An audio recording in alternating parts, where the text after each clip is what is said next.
जय हिंद दोस्तों। आप सबका स्लीपी क्लासेस में बहुत बहुत स्वागत है। दोस्तों आज है 30 अप्रैल सैटरडे। तो दोस्तों आज की डिस्कशन एनालिसिस में हम दो एडिटोरियल्स डिस्कस करेंगे। तो आज दोस्तों एक एडिटोरियल काफ़ी अच्छा आर्टिकल इंडियन एक्सप्रेस में आया है, सेमीकंडक्टर डिप्लोमेसी की बात करता है और ये इंटरनेशनल रिलेशन से भी रिलेटेड है, इंडियन इकोनॉमी से भी रिलेटेड है, फॉरेन ट्रेड से रिलेटेड है। तो GS2 GS3 दोनों को कॉम्पोनेंट हो गया।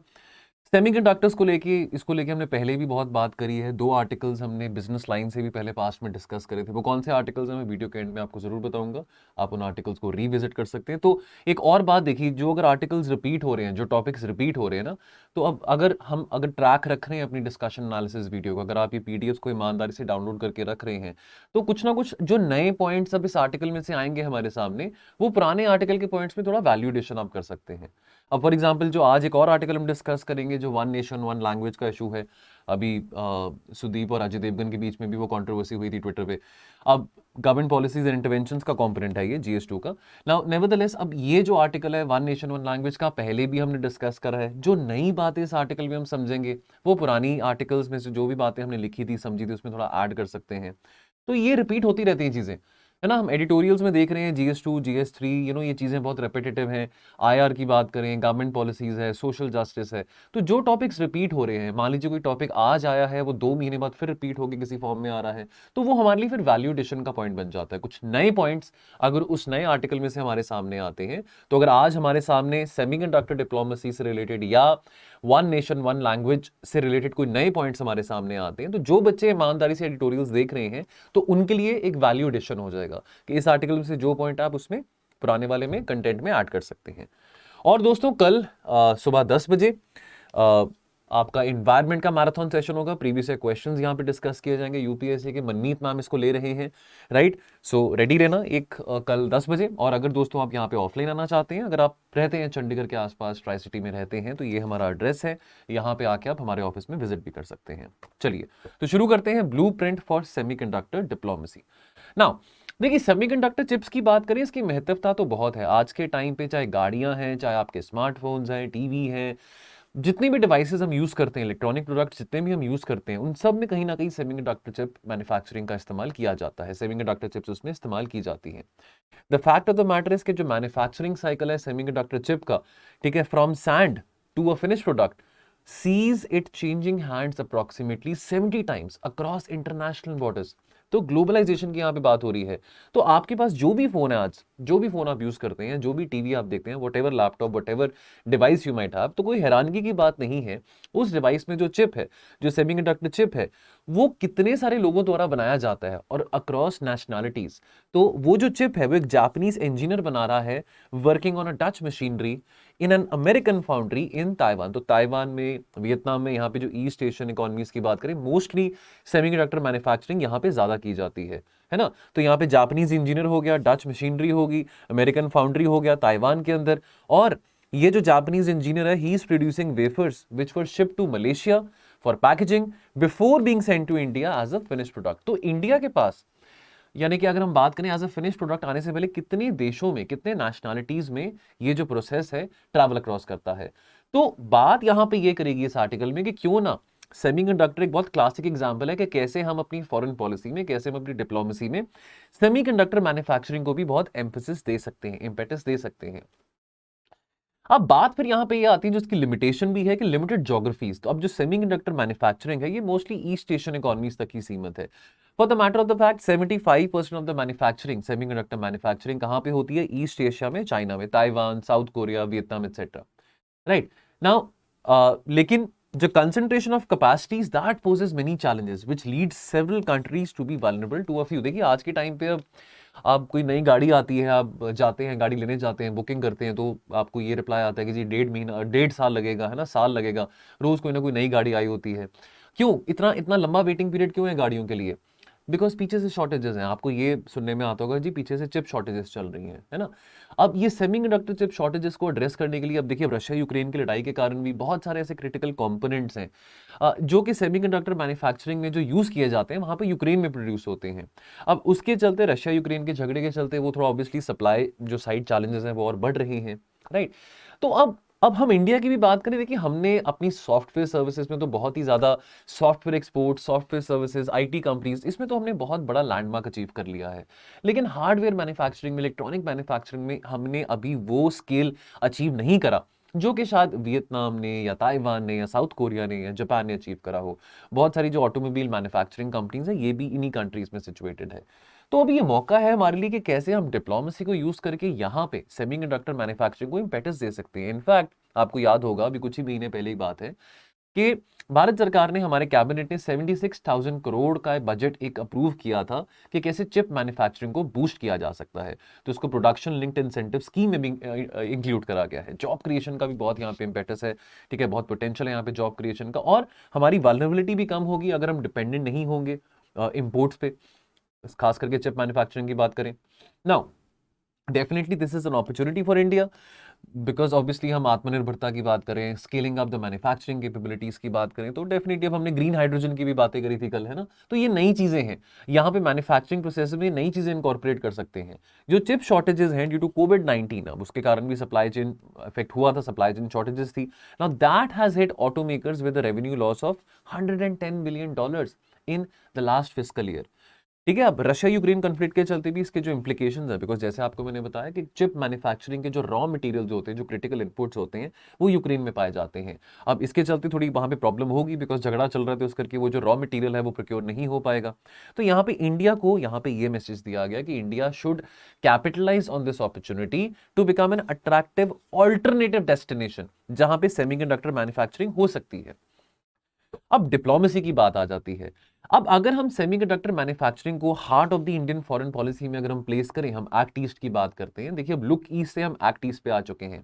लुक ईस्ट पॉलिसी जो कि हमारे former prime minister PV Narasimha Rao ने दी थी, और एक्ट ईस्ट जो कि अभी हमारे present prime minister Modi ji ने 2014 में लुक ईस्ट का नाम एक्ट ईस्ट कर दिया था। अब देखिए, एक्ट ईस्ट में जो देश आते हैं, एशियान रीजन हो, ईस्ट एशियन कंट्रीज हो, आपका ताइवान, वियतनाम, कोरिया, जहां पे सेमीकंडक्टर मैन्युफैक्चरिंग बहुत की जाती है, तो क्यों ना नॉलेज शेयरिंग अग्रीमेंट्स हम साइन करें उन सब कंट्रीज के साथ, नॉलेज ट्रांसफर अग्रीमेंट्स हम साइन करें। ठीक है, सेमीकंडक्टर्स जो हैं, जैसे कि हम जानते हैं, हमारे national security point of view के लिए भी बहुत क्रिटिकल है, बिकॉज इसका जो इस्तेमाल है हमारे पावर ट्रांसमिशन नेटवर्क्स में, कम्युनिकेशन नेटवर्क्स में भी किया जाता है, और इसका मल्टीप्लायर इफेक्ट है इकोनॉमी में। अगर हम यहाँ पे वैल्यू चेन खड़ी करते हैं सेमीकंडक्टर्स की, जॉब क्रिएशन है, कितना देखिए कितनी शॉर्टेजेस, चिप शॉर्टेजेस चल रही हैं, हम एक्सपोर्ट कर सकते हैं चिप्स को। ठीक है, और उसके बाद जैसे मैंने आपको बात अभी कुछ टाइम पहले भी बताई थी कि इलेक्ट्रॉनिक्स के मामले की हम बात करें, इलेक्ट्रॉनिक, हालांकि production linked incentive scheme, electronics manufacturing को बूस्ट करने की भी बहुत बात करी गई है। लेकिन अब हम सॉफ्टवेयर तो बहुत एक्सपोर्ट करते हैं, लेकिन अगर हम बात तेल की करें, बात फर्टिलाइजर्स की करें, या बात इलेक्ट्रॉनिक्स की करें, ये बहुत सारा हम सामान इंपोर्ट करते हैं। ठीक है, कितना सारा फॉरेक्स रिजर्व है हमारा जो डिप्लीट होता है, तो वो बचाया जा सकता है। ठीक है, बैलेंस ऑफ पेमेंट जो क्राइसिस अगर ऐसा ना हो, आने वाले टाइम में फॉरेक्स रिजर्व हमारे डिस्टर्ब ना हो, तो उसके लिए बहुत जरूरी है कि हम डोमेस्टिक प्रोडक्शन को और इम्पेटस दें, खास करके सेमीकंडक्टर मैन्युफैक्चरिंग में। तो वे फॉरवर्ड क्या निकलता है यहाँ पे? तो सबसे पहली बात तो यहाँ पे ये सजेस्ट करी गई कि सेमीकंडक्टर मैन्युफैक्चरिंग को बढ़ाने के लिए मल्टीलेटरल और बायलेटरल कोऑपरेशन बढ़ानी बहुत जरूरी है। तो India Taiwan, India Vietnam, India Korea तो एक बात है, लेकिन मल्टीलेटरल, अब हम यहाँ पे क्वाड की बात कर रहे हैं कि क्यों ना क्वाड का जो फोरम है उसको इस्तेमाल किया जा सके कि कैसे हम यहाँ पे कंट्रीज के साथ जो नॉलेज शेयरिंग अग्रीमेंट्स है वो साइन कर सकते हैं, और कैसे हम इस ब्लॉक में इस इशू को ज्यादा एड्रेस कर सकते हैं सेमीकंडक्टर मैन्युफैक्चरिंग का। ऑस्ट्रेलिया के पास बहुत रिच रॉ मटेरियल्स हैं जो कि रिक्वायर्ड रहते हैं सेमीकंडक्टर्स बनाने के लिए, राइट। यूएस और जापान की बात करें, अब क्योंकि क्वाड के 4 पार्टनर्स हैं, यूएस, जापान, ऑस्ट्रेलिया, तो यूएस और Japan can be leverage for capacity building, और उनकी जो एडवांस सेमीकंडक्टर टेक्नोलॉजी है that can also be utilized by India. Semi बहुत important line, very very important. तो अगर आप अपने नोट्स बना रहे हैं तो ये थोड़ा वैल्यू एडिशन वाली बातें यहाँ पे हो रही हैं, तो पुराने आर्टिकल्स अगर हमने डिस्कस करे भी हैं सेमीकंडक्टर के, तो ये चीजें आप ऐड कर सकते हैं अपने कंटेंट में। तो सेमीकंडक्टर डिप्लोमेसी, यहाँ पे कॉलमनिस्ट कह रहे हैं, बहुत अहम रोल प्ले करेगा हमारी एक्ट ईस्ट पॉलिसी को लेके। ठीक है, जहां पे हमारा सपना है कि हम बहुत ज्यादा, कि हम वेस्ट की बजाय हम, जब पीवी नरसिम्हा राव ने लुक ईस्ट पॉलिसी अनाउंस करी थी, तो मेन आइडिया क्या था कि हम अपनी मार्केट एक्सेसिबिलिटी, अपने एक्सपोर्ट्स जो हैं, बजाय कि हम वेस्ट के ऊपर डिपेंडेंट रहें, यानी कि यूरोपियन यूनियन के टुवर्ड्स, अमेरिका के टुवर्ड्स, हम क्यों ना हम ईस्ट एशियन इकोनॉमीज के साथ ज्यादा इंटीग्रेशन दिखाएं। तो अब एक्ट ईस्ट पॉलिसी है कि more integration, people to people relation, trade, goods, services etcetera with the Asian region, with the East Asian reason.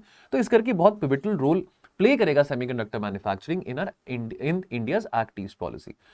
ठीक है। नाउ कंसिडरिंग के जो सेमीकंडक्टर मैन्युफैक्चरिंग और टेस्टिंग बेसिस हैं वो बहुत हेवीली कंसंट्रेटेड है ईस्ट एशिया में, तो एक्ट ईस्ट पॉलिसी एक परफेक्ट प्लेटफॉर्म हमको प्रोवाइड करता है, अपॉर्चुनिटी प्रोवाइड करता है कि कैसे हम अपने जो टाइज हैं ईस्ट एशियन कंट्रीज के साथ, ताइवान, वियतनाम, कोरिया के साथ और स्ट्रेंथन कर सकते हैं इस मामले को लेके।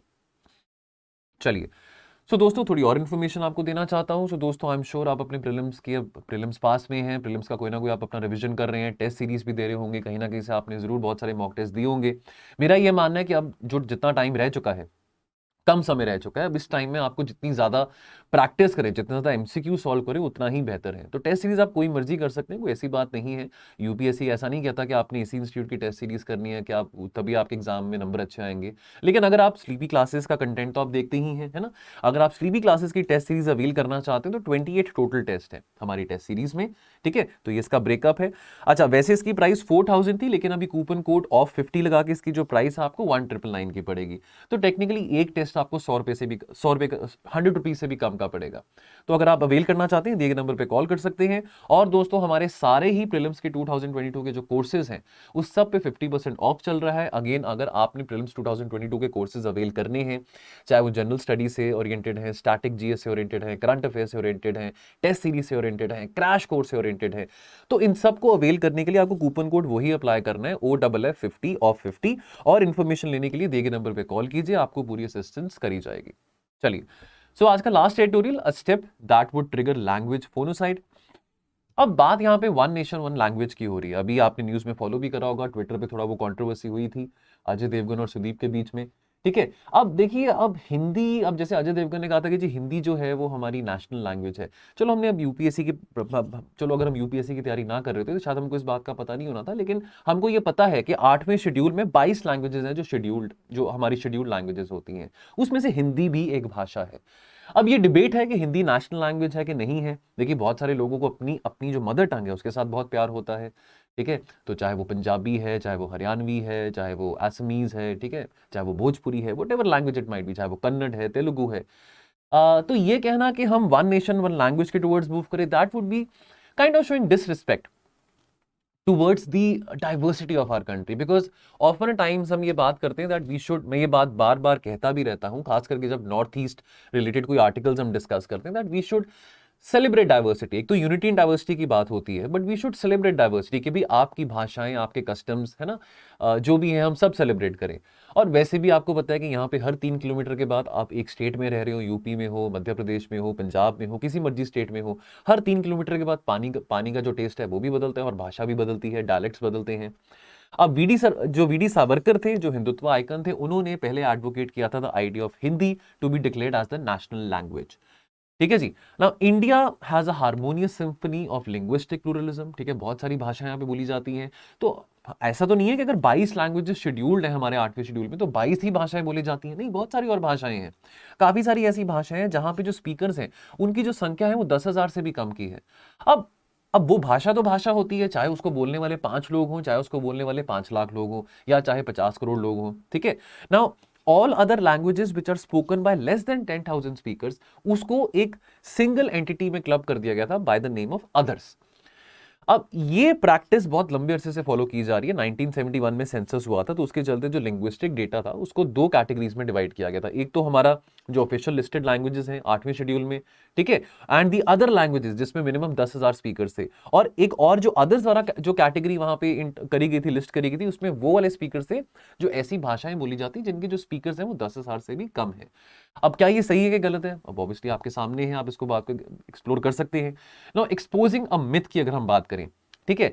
अब देखिए, जो 2011 का सेंसस था, तो इसको लेके भी हमने पास्ट में काफी कॉम्प्रिहेंसिव डिस्कशन करी है वन नेशन वन लैंग्वेज को लेके। मैं आपको वीडियो के एंड में बताऊंगा कि वो कौन से आर्टिकल्स थे जो हमने दोनों सेमीकंडक्टर और वन नेशन वन लैंग्वेज को लेके हमने डिस्कस किए थे, तो आप उसको भी एक बार रिविजिट कर लेना ना। 2011 का जो सेंसस था, ठीक है, जो अभी पिछले साल, अभी 2021 का तो चलो अभी होना है सेंसस, बिकॉज अभी कोरोना के चलते सेंसस नहीं हो पाया था, ठीक है। उसमें सेंसस में सामने जो बात आई थी, Hindi as the mother tongue of over 52 crore people. लेकिन हम ये बात भी भूल जाते हैं कि इसमें 5 करोड़ लोग और एडेड थे जो कि भोजपुरी बोलते हैं। अब हर एक भाषा का डायलेक्ट डिफरेंट हो सकता है, बेशक वो हिंदी से रिजेंबल करते हो, हिंदी जैसा साउंड करते हो, लेकिन भोजपुरी अपने आप में एक भाषा है, 5 करोड़ लोग भोजपुरी भाषा बोलते हैं, ठीक है।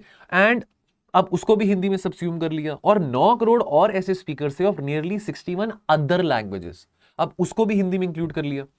ठीक है ना, यहां पे कॉलमनिस्ट कह रहे हैं कि हिंदी भाषा बोली जाती होगी, इंडिया में बहुत लोग हिंदी बोलते हैं, हम भी हिंदी में ही बात कर रहे हैं। ठीक है, ठीक है। अब डेफिनेट सी बात है, अगर आप पंजाबी बोलते हैं तो आपको हिंदी बोलनी भी आती होगी, आपने स्कूल में हिंदी पढ़ी होगी। ठीक है, अगर आप उर्दू बोलते हैं तो भी आपको हिंदी बोलनी आती होगी, और आप कोई और भाषा भी बोलते हैं तो कहीं ना कहीं स्कूल में हमने हिंदी ये सब भाषाएं पढ़ी होती हैं। ठीक है, अब हिंदी जो है, यहां पे कॉलमनिस्ट कह रहे हैं कि इट ऐसा हो सकता है कि हिंदी 30% से ज्यादा लोग नहीं बोलते होंगे, which means कि Hindi is not the mother tongue of the remaining 70% of the population। तो यहां पे ये बात करी गई है, Hindi is not a lingua franca for Indian. ये बड़ी अच्छी लाइन है, आप अपने कंटेंट में ये ऐड भी कर सकते हैं लाइन को, है ना। Hindi is not a lingua franca, lingua franca means a shared language, it is only primus inter pares among numerous Indian languages. तो प्रिमिस इंटर पारेस मतलब द फर्स्ट अमंग इक्वल्स, कि चलो कि somewhat greater than the other languages, but not absolute, है ना। उसको बिल्कुल absolute नहीं कह सकते हैं कि Hindi is the shared language. बहुत सारे लोग हैं जो नहीं बोलते हिंदी, हाँ Hindi is greater, it might be greater than the other languages, although सब भाषाओं की रिस्पेक्ट करनी चाहिए, सभी भाषाएं अपने आप में बहुत महान होती हैं, हर किसी की लैंग्वेज को रिस्पेक्ट करना चाहिए, लेकिन हम ये नहीं कह सकते कि Hindi is the only shared language amongst 130-140 crore people, जितनी भी हमारी आबादी है। अब थोड़े नेबरहुड का सिनेरियो देखें यहाँ पे, देखिए अब ये जो बिजनेस है इंपोजिशन ऑफ वन लैंग्वेज, ये कितना ज्यादा डेट्रीमेंटल रह चुका है पाकिस्तान के लिए या श्रीलंका के लिए। पाकिस्तान के इलीट की बात करें, वेस्ट पाकिस्तान की बात करें, पार्टीशन के बाद चलो एक वेस्ट पाकिस्तान था और एक हमारा ईस्ट पाकिस्तान था, चलो ईस्ट पाकिस्तान यानी कि आज का प्रेजेंट डे बांग्लादेश। अब देखिए जो हम इलीट जो अगर वेस्ट पाकिस्तान की बात करें, जो वहां पे जो इलीट पॉलिटिकल सर्कल्स की बात करें, वहां पे मोस्टली पंजाबी बोली जाती है। ठीक है, चलो पाकिस्तान भी कहीं ना कहीं पहले पंजाब का ही पार्ट था। अब पाकिस्तान में अब उर्दू भी बोली जाती है, उर्दू नेशनल लैंग्वेज है। अब पाकिस्तान ने 1948 में डिक्टेट दे दिया कि भी ईस्ट पाकिस्तान में, जो कि आज का प्रेजेंट डे बांग्लादेश है, कि वहां पे भी उर्दू ही बोली जाएगी। नतीजा क्या हुआ, देखिए ईस्ट पाकिस्तान यानी कि बांग्लादेश, वहां पे बंगाली भाषा बोली जाती है। ठीक है, अब हुआ क्या 1971 के बाद, हम जानते हैं 1971 में बांग्लादेश गॉट लिबरेटेड। एक बहुत बड़ा कारण यह भी था कि जो बांग्लादेशीज थे वो इस डिक्टेट से बहुत सफर कर रहे थे, उनको ये पसंद नहीं था कि हम उर्दू क्यों बोले, हमारी अपनी भाषा है, बंगाली भाषा है, हम वो बोलेंगे। अब ये arrogance of west Pakistan that costed very very dearly to Pakistan, and this ignited the violent Bengali language movement और भाषा आंदोलन इन ईस्ट पाकिस्तान। तो क्या हम चाहेंगे, ये कुछ सबक है जो हम सीख सकते हैं अपने नेबरहुड में। उसी तरह से श्रीलंका की बात करें, देखिए श्रीलंका में भी 30 साल बहुत लंबी सिविल वॉर चली थी, है ना। अब श्रीलंका की बात करें, श्रीलंका में Sinhala only act, official language act of 1956 introduce करा गया था, और इसके चलते बहुत इंटेंस एनिमिटी और कंफ्लिक्ट देखने को मिला श्रीलंका में between the Sinhalese population and the Tamils. Now Tamils वहां पे श्रीलंकन तमिल्स भी बहुत है। ठीक है, अब ये जो एक्ट था सिन्हालीज, जो सिन्हाला ओनली एक्ट था ना, this replaced English with Sinhala as the official language of the nation. ठीक है, तो तमिल भाषा को एक्सक्लूड कर दिया गया।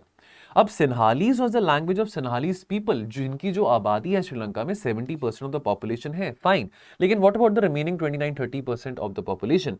तो Tamil was spoken by the Indian and Sri Lankan Tamils present in Sri Lanka. तो ये जो एक्ट था, सिन्हाला ओनली एक्ट था, ये एक बहुत फर्टाइल ब्रीडिंग ग्राउंड मिला, जिसके चलते जो डेकेड्स लॉन्ग सिविल वॉर हुई थी श्रीलंका में। ठीक है, और इसके चलते इस पर्टिकुलर एक्ट ने this give a fertile breeding ground, जिसके चलते माइनॉरिटी ऑपरेशन देखने को मिला, और ये जो जस्टिफिकेशन चली of a separate Tamil nation within Sri Lanka, तो ये that costed Sri Lanka very dearly. तो lessons learn from Pakistan and Sri Lanka is कि इंडिया को भी ऐसा डिक्टेट, चलो अभी डिक्टेट वाली तो बात कहीं आई भी नहीं थी, लेकिन ऐसा आइडिया भी हमको नहीं सोचना चाहिए of moving towards one nation one language, कि इंटर स्टेट अगर कम्युनिकेशन करनी है तो वो हिंदी में ही हो।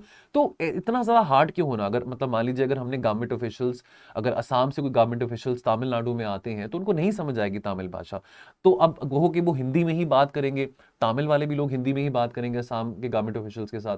तो ये इंटरस्टेट गवर्नमेंट, जो इंटरस्टेट गवर्नमेंट डायलॉग्स की यहाँ पे बात हो रही है कि हिंदी में हो, ये शायद जो ऑर्डर है, ये जो प्रपोजल है, ये सही नहीं रहेगा। बाकी आपके अपने व्यूज क्या हैं वो भी आप बता सकते हैं कमेंट सेक्शन में, 2 सेंटेंसेस हो, आप 10-15 वर्ड्स में जो भी बताना चाहते हैं जरूर बताइएगा। अगर आप इस वीडियो को देख रहे हैं, आपको क्या लगता है कि वन नेशन वन लैंग्वेज जो आइडिया है, does this sound very fascinating to you? 2 sentences में, 3 सेंटेंसेस में जरूर बताइएगा कमेंट सेक्शन में।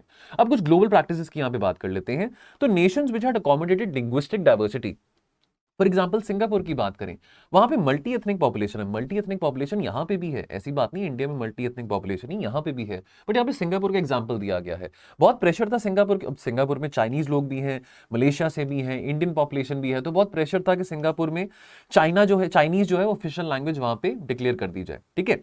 लेकिन जो फादर ऑफ सिंगापुर माने जाते हैं, Lee Kuan Yew, the architect of modern Singapore, उन्होंने इस डिमांड को बिल्कुल एक्सेप्ट नहीं करा, नहीं ऑप्टेड फॉर इंग्लिश। उस तरह से साउथ अफ्रीका की बात करें, है ना, तो साउथ अफ्रीका जहां पे जो नेशनल एंथम है वो 5 भाषाओं का है। It's a 5 language lyrical composition, making south Africa's national anthem as a very unique anthem in its whole self, ठीक है। तो south Africa is also emerging leader of the African continent. तो ये चीजें हम सिंगापुर से, साउथ अफ्रीका से भी सीख सकते हैं कि वहां पे ये वन लैंग्वेज वाला आइडिया नहीं प्रपोज किया गया, वहां पे भी मल्टी एथनिक कल्चर्स रहते हैं, मल्टी लिंग्विस्टिक डाइवर्सिटीज है वहां पे, तो उसको रिस्पेक्ट किया जाता है। चलिए, तो दोस्तों और अगर आप जानना चाहते हैं, अगर आपने और इन्फॉर्मेशन लेनी है, अगर आप पहली बार ये वीडियो देख रहे हैं, अगर आपने पहले एडिटोरियल्स नहीं फॉलो करे हैं, तो for more on one India one language refer to these 2 articles, और for more on semiconductor you can refer to these 2 articles जो कि बिजनेस लाइन में थे। डेट भी यहाँ पे दी गई है, इसके वीडियोस भी हमारे प्लेलिस्ट में है, कंटेंट भी आप इसको डाउनलोड कर सकते हैं वीडियोस में जाके, तो आप इसको एक बार देख लेना। चलिए, जाने से पहले एक प्रीवियस क्वेश्चन डिस्कस करेंगे, 2014 में आया था, इसका सही आंसर क्या है वो आपने कमेंट सेक्शन में बताना है। तो अग्नि 4 मिसाइल की बात हो रही है, तो कौन सी स्टेटमेंट सही है? पहला, it is a surface to surface missile. दूसरा, it is fuelled by liquid propellant only. और तीसरा, it can deliver 1 ton nuclear warheads about 7500 kilometre away. कौन सा सही ऑप्शन है कमेंट सेक्शन में जरूर बताइएगा। एंड जाने से पहले question frame from the editorials. तो पहला ये है, attaining self sufficiency in semiconductor manufacturing can mean collective growth of the south Asian region. Elaborate करिए इसको 200 शब्दों में। और imposing Hindi as a lingua franca would be catastrophic for other Indian languages. क्या आप इस बात से सहमत हैं? इसको आप 150 शब्दों में बता सकते हैं। और जो मैंने आपको होमवर्क दिया छोटा सा, कि आप 2-3 सेंटेंसेस में कमेंट सेक्शन में बताइए कि जो आइडिया है of one nation one language, how does that sound to you. तो थोड़ा ओपिनियंस है, अपने अपने ओपिनियंस होते हैं, देखते हैं आपके ओपिनियंस क्या है, ठीक है जी। चलिए, तो दोस्तों आज के डिस्कशन एनालिसिस में इतना ही, मिलेंगे मंडे को और एनालिसिस के साथ। तो आप अपना ध्यान रखिए और पढ़ते रहिए। थैंक यू सो मच, जय हिंद।